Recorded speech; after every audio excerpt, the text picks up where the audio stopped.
राज्य परिवहन महामंडळाच्या बसमधून प्रवास करणाऱ्या सर्वसामान्य प्रवाशांच्या सुरक्षेला सर्वोच्च प्राधान्य आहे। त्यासाठी AI तंत्रज्ञानावर आधारित सुरक्षा प्रणाली स्मार्ट बसेसमध्ये लावण्यात येणार असल्यानं या नवीन बसेस प्रवाशांसाठी अधिक सुरक्षित असतील असा विश्वास उपमुख्यमंत्री एकनाथ शिंदे यांनी व्यक्त केलाय।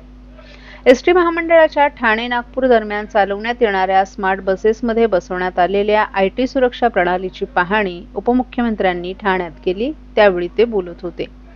यावेळी परिवहन मंत्री प्रताप सरनाईक आणि एसटीचे अधिकारीही उपस्थित होते। उपमुख्यमंत्री एकनाथ शिंदे यांनी सध्या दररोज सरासरी 55 लाख प्रवाशांना दळणवळण सेवा देणाऱ्या एसटी बसमधील प्रवास अधिकाधिक सुरक्षित झाला पाहिजे या उद्देशानं AI तंत्रज्ञानावर आधारित एकात्मिक सुरक्षा प्रणाली नव्या बसेसमध्ये लावण्यात येणार असल्याचं सांगितलं।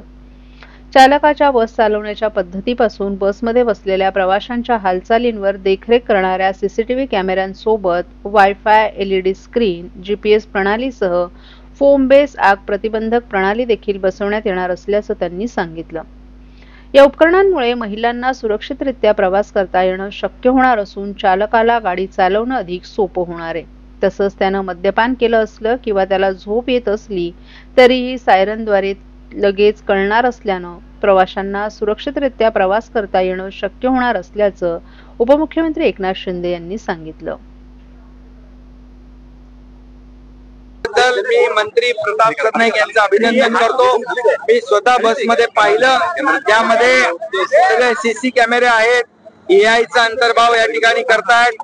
ड्रायव्हर जर झोपला असेल ते ताबडतोब निदर्शनास येणार, ड्रायव्हर फोनवर बोलत असेल ते निदर्शनास येणार, ड्रायव्हरनी कधी ड्रिंक घेतली असेल तरी सुद्धा ही गाडी ताबडतोब अलार्म वाजवणार आणि या ठिकाणी बिलकुल सुरक्षित सेवा या ठिकाणी मिळणार आहे आणि येणाऱ्या प्रत्येक स्टेशनची माहिती मिळणार आहे, प्रत्येक अपडेट जे आहे या ठिकाणी मिळणार आहे।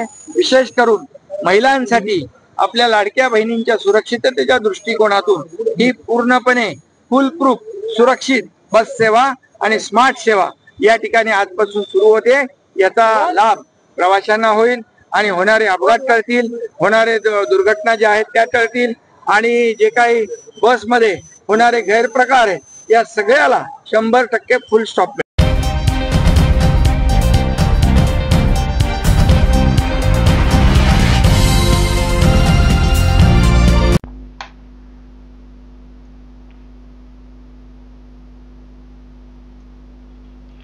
शिवसेना खासदार नरेश मस्के यांची लोकसभा अध्यक्ष ओम बिर्ला यांच्या वतीनं प्रेस काउन्सिल ऑफ इंडियामध्ये सदस्य म्हणून नियुक्ती करण्यात आली आहे। खासदार नरेश मस्के यांच्या नियुक्तीनं ठाण्याच्या शिरपेचात आणखीन एक मानाचा तुरा रोवला गेलाय। प्रेस काउन्सिल ऑफ इंडियाच्या 3 सदस्यांच्या नावांची घोषणा मंगळवारी रात्री उशिरा लोकसभेचे अध्यक्ष ओम बिर्ला यांनी केली आहे। खासदार नरेश मस्के यांच्यासह कालीचरण मुंडा, संबित पात्रा यांचीही नियुक्ती करण्यात आली आहे। प्रेस काउन्सिल ऑफ इंडिया ही संस्था देशातील पत्रकारितेच्या नैतिक मूल्यांचं संरक्षण करणारी, प्रसार माध्यमांवर देखरेख ठेवणारी आणि पत्रकारांना योग्य मार्गदर्शन करणारी एक महत्त्वाची संविधानिक संस्था म्हणून कार्यरत आहे।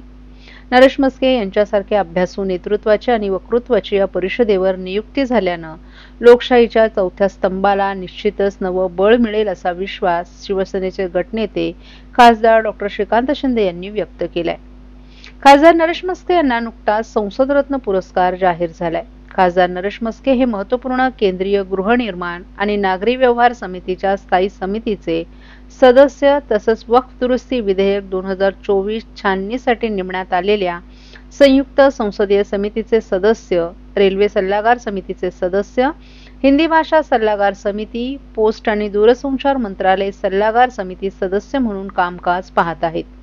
आपल्या खासदारकीच्या पहिल्याच टर्ममध्ये अवघ्या काही महिन्यातच संसदेतील महत्त्वपूर्ण पद भूषवित असल्याबद्दल त्यांचं सर्व स्तरातून अभिनंदनही होत आहे। शिवसेनेचे मुख्य नेते आणि उपमुख्यमंत्री एकनाथ शिंदे यांचा भरभक्कम पाठिंबा, शिवसेनेचे गटनेते खासदार श्रीकांत शिंदे यांनी केलेलं मार्गदर्शन, दिलेलं प्राधान्य यामुळेच आपल्याला संसदेत काम करण्याची ऊर्जा मिळत असून या दोन्ही नेत्यांचं आपल्याला मोठ्या मताधिक्याने संसदेत पाठवणारा मतदार राजा, महायुतीचे पदाधिकारी आणि कार्यकर्ते, महिला आघाडी आणि शिवसैनिकांचं हे यश असल्याची प्रतिक्रिया मस्के यांनी व्यक्त केली आहे।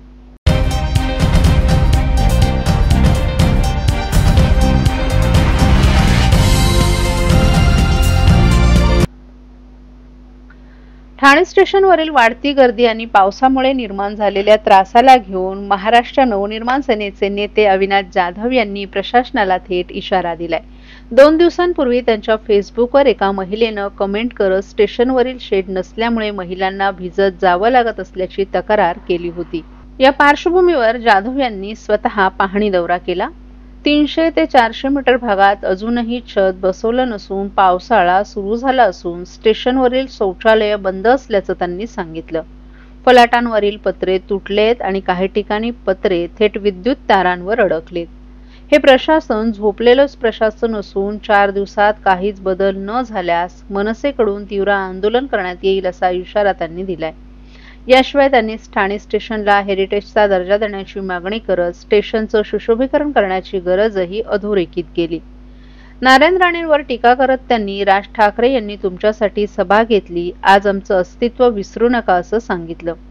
अखेर त्यांनी स्पष्ट शब्दात सांगितलं की काम न झाल्यास अधिकाऱ्यांच्या टेबलवरच छप्पर टाकून आंदोलन करेल असा इशाराच मनसेनं प्रशासनासाठी दिला आहे. 17 स्टेशनचं उद्घाटन झालेलं आहे, नवीन स्टेशनचं. मात्र ठाणा स्टेशन खरं नवीन तुम्ही स्टेशन उभे करताय, पण जुन्या स्टेशन ज्यांनी खरं तर भारतीय रेल्वेचा जो मेन कणा आहे तो ही महाराष्ट्र मुंबईचं लोकल आहे, बरोबर आहे. हे विटी असेल, त्याच्यानंतर दादर असेल, ठाणे असेल, ही महत्वाची स्टेशन आहेत आणि महत्वाची स्टेशनं लोकांना आवश्यक असलेल्या गोष्टी त्यांना गरजेच्या असलेल्या गोष्टी या पूर्ण केल्या पाहिजेत. परंतु प्रशासनाकडनं ते होत नाही. खरं तर आम्हाला असं वाटतं की एकदा जर मोदी साहेबांनी इथे राऊंड मारला तर आम्हाला एक उत्तम रेल्वे स्टेशन मिळेल, कारण ह्या रेल्वे स्टेशनची अतिशय वाईट परिस्थिती आहे. इथल्या बाथरूमची परिस्थिती वाईट आहे, इथल्या प्लॅटफॉर्मची परिस्थिती वाईट आहे, स्टेअरकेसची परिस्थिती वाईट आहे. अतिशय वाईट परिस्थितीमध्ये इथले रेल्वे प्रवासी प्रवास करतात, जीव मुठीत देऊन प्रवास करतात. ठाणे स्टेशनला एक वेगळा इतिहास.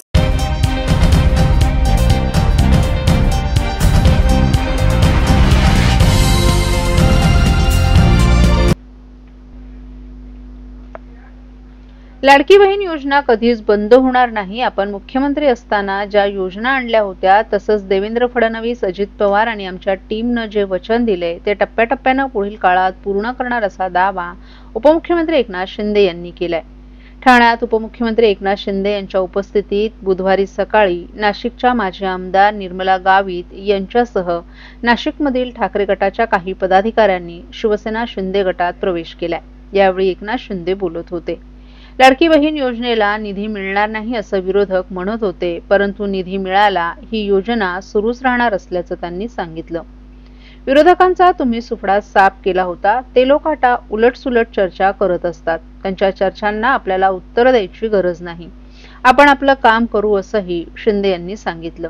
हे सरकार गोरगरिबांचं, लाडक्या बहिणींचं, लाडक्या भावांचं आणि शेतकऱ्यांचं असून येथे सर्वांच्या अडचणी सोडवल्या जातील. 2.5 वर्षात आपण अनेक प्रकल्प, कल्याणकारी योजना आणल्या. त्यामुळे महाराष्ट्राच्या इतिहासात कधीच इतकं मोठं यश मिळालं नव्हते. ते महायुतीला मिळालं. यामध्ये सर्वात मोठा वाटा लाडक्या बहिणींचा असल्याचंही त्यांनी सांगितलं.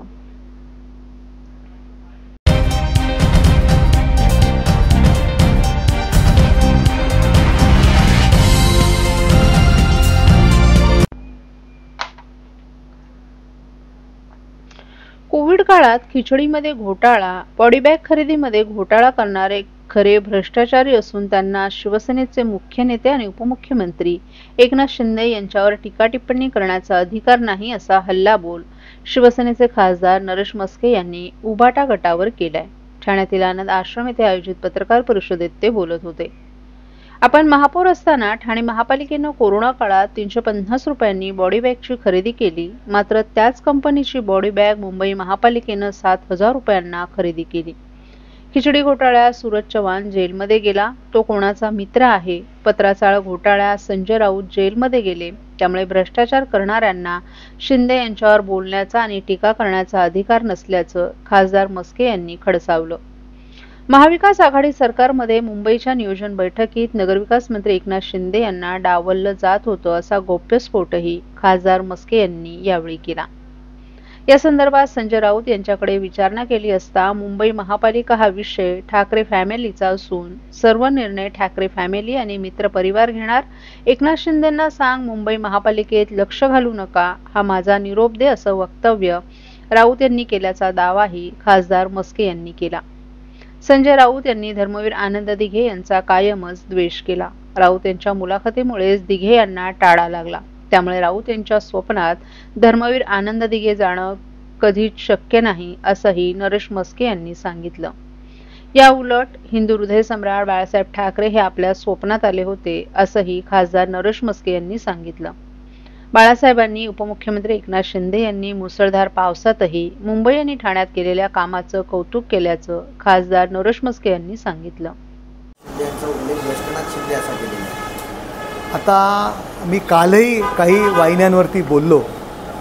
मला आठवतं आहे, एकनाथ शिंदेसाहेब नगरविकास मंत्री होते, लोकशाही आघाडीचं सरकार होतं.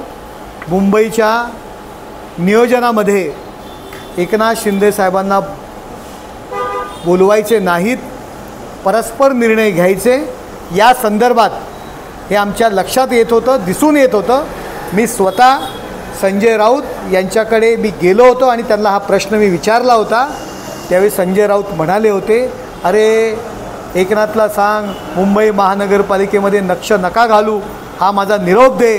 मुंबई महानगरपालिका हा विषय ठाकरे फॅमिलीचा आहे, सर्व निर्णय ठाकरे फॅमिली आणि मित्रपरिवार घेणार, अशा पद्धतीचं वक्तव्य संजय राऊत यांनी माझ्याकडे केलेलं आहे.